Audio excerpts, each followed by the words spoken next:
It was just an ordinary afternoon at Walmart, family shopping carts rolling, and the usual noise of a busy store. But for retired Army Sergeant Mike Reynolds, it was anything but normal. As he moved through the aisles, scanning the shelves for batteries and dog food, a little girl caught his eye. She was standing alone near the checkout, no more than 7 or 8 years old, waving at him with a smile too calm for a child on her own. At first, he smiled back politely, assuming a parent was just a few steps behind her. But something about the moment didn't sit right. Years of military service had sharpened his instincts, and they were now screaming at him something was off. Her wave wasn't playful. It felt intentional, almost like a signal. Mike paused, subtly scanning the store. No sign of a guardian, no adult calling her name. Just the girl, standing frozen, eyes locked with his. Then she glanced sideways, and her smile dropped. That single change in expression flipped a switch in Mike. He didn't know what was wrong yet, but he knew he had to act fast. In that instant, he abandoned his cart and moved toward her, staying calm but alert, his training kicking in. What he discovered in the next few minutes would leave him shaken and set off a chain of events that would change not just the girl's life, but his own.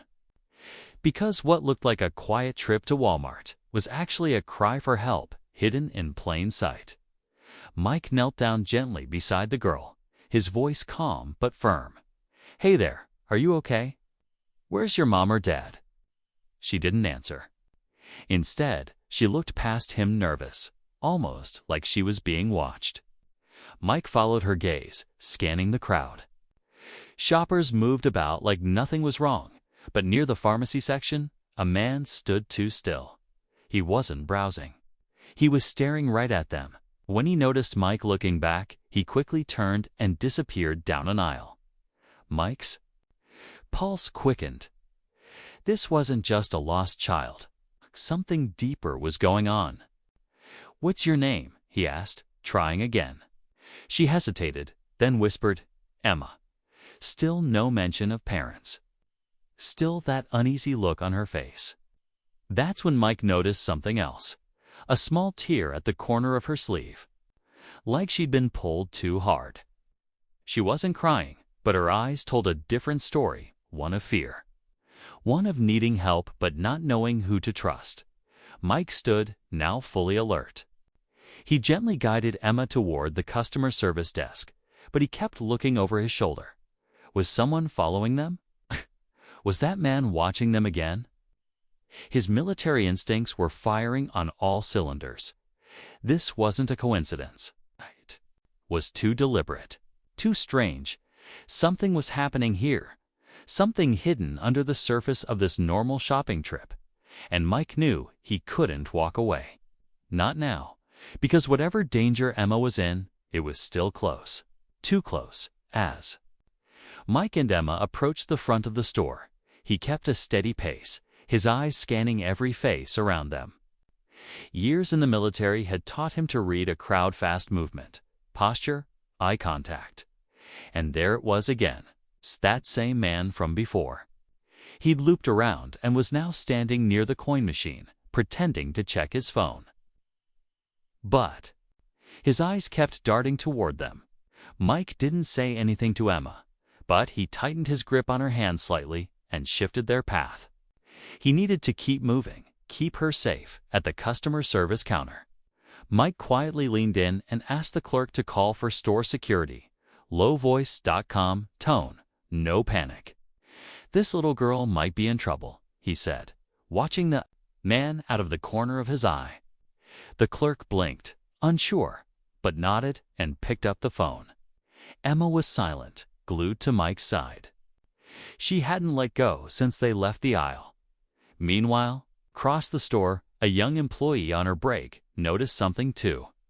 Julia, who worked in electronics, saw the same man pacing oddly through toys earlier. She didn't think much of it, until she recognized him again, now close to the exit, watching a child and a man she didn't know. Something about his presence felt off. She reached for her walkie, heart picking up speed. Back at the counter, Mike turned to Emma and asked gently, "Do you know that man?" She didn't answer, but her eyes said everything. Emma's silence was louder than words. Her wide eyes locked on the man now slowly heading toward the front exit. Mike's instincts kicked into overdrive. He gently guided Emma behind the service desk and told the clerk, "Keep her here. Don't let anyone near her except police." Then he turned and walked calmly but directly toward the man, keeping a safe distance but watching his every move. The man picked up his pace, pretending to check his watch, then glanced over his shoulder. His eyes met Mike's. That was it. The moment cracked. The man bolted. Mike didn't hesitate. He took off after him, weaving through carts and startled shoppers. A manager yelled something behind him. Julia, still holding her walkie, spoke fast into it, alerting store security. The suspect dashed through the garden section, heading toward the side exit. Mike pushed through the door just seconds behind, his boots hitting pavement with heavy purpose. Outside, the parking lot was swarming with weekend shoppers. The man tried blending in, pulling a hoodie up, slipping between rows of cars, but Mike wasn't about to let him disappear. He stayed on him, steady and focused, heart racing but movements controlled, training taking over. He was closing the distance. Back inside, Emma sat huddled near the counter. Julia had rushed over to stand with her. The child gripped the edge of her sleeve, whispering a word over and over. "Truck, truck." Her voice was shaky. Julia leaned closer, her face going pale. "What truck, sweetheart?" Emma pointed. "The white one. He said we'd be gone before anyone noticed." Julia's heart dropped as she looked through the glass doors. The white pickup truck had just started rolling slowly across the far end of the lot. Emma's hand trembled as she pointed again. "That's it," she whispered. Julia didn't wait. She called out to a nearby cashier, "Get security, now tell them there's a white truck trying to leave." Outside, Mike was closing in on the man, just a few strides away. But then the suspect suddenly turned a hard left, sprinting toward the same white pickup, now inching its way toward the back entrance of the lot. A second figure was behind the wheel, face obscured by sunglasses and a ball cap. Mike's eyes narrowed. This wasn't just one man, it was coordinated. The man leaped into the passenger seat, and the truck hit the gas. Mike tried to get the plate, but the back was covered in dirt, almost like it had been scrubbed to stay unreadable. He reached for his phone to snap a picture, but it was too late. The truck swerved, narrowly missing a cart return, and sped toward the side exit. Back inside, Emma was shaking. Julia knelt beside her and asked, "Do you know who the driver is?" Emma hesitated, then said something that sent chills down Julia's spine. "He's not supposed to be here. He's from the other town, where they took my cousin." Mike raced back toward the entrance, shouting to a staff member, "Block that exit. There's more going on here than just one child." Just as the white pickup reached the far exit, two security trucks cut across the lot, blocking the lane. The driver slammed on the brakes, tires screeching. Before they could back up, Mike was already there, sprinting across the pavement with two officers right behind him. One of the store managers had quietly called 911 minutes earlier. After hearing Emma's whisper, the passenger jumped out and tried to run, but Mike tackled him hard to the ground. The driver threw his hands up, realizing escape was no longer an option. Police swarmed the scene within seconds. Emma was rushed outside, and when she saw the men being cuffed, she clung to Mike, whispering, "You stopped them." As officers searched the truck, the mood shifted again.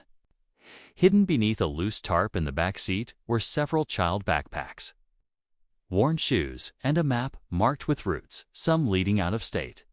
It wasn't just Emma they were after. This was bigger. A pattern, possibly a ring. The officers exchanged quiet looks, knowing they'd just stumbled onto something much darker than a one-time abduction. But then came the twist. One officer approached Mike with a puzzled look. "You're not going to believe this? That man you tackled, he's on a watch list, but not for kidnapping. He vanished 3 years ago, officially declared missing." Mike blinked. "You're saying he was once a victim?" The officer nodded.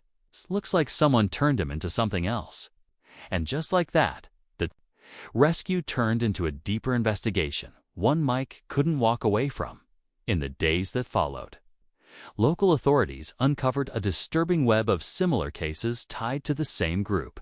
Mike's quick actions at Walmart not only saved Emma, but also exposed a hidden trail of missing children that had gone unnoticed for too long. Emma was safely reunited with her family, and Julia, the store employee who'd trusted her gut, was recognized for her role in helping stop something far worse from unfolding. Mike, though, couldn't shake the face of the man he tackled, the one who was once listed as a missing person himself. It haunted him to think that someone who was once lost had returned on the other side of the law. It raised deeper questions about what happens to people after they vanish, and what they're forced into when no one comes looking. Despite the weight of everything, there was comfort in knowing that action still makes a difference. One small wave from a scared little girl. One trained instinct from a retired soldier. One voice from a store clerk who spoke up when something didn't feel right. Together, those moments stopped something that could have gotten much worse. Mike returned to the store a week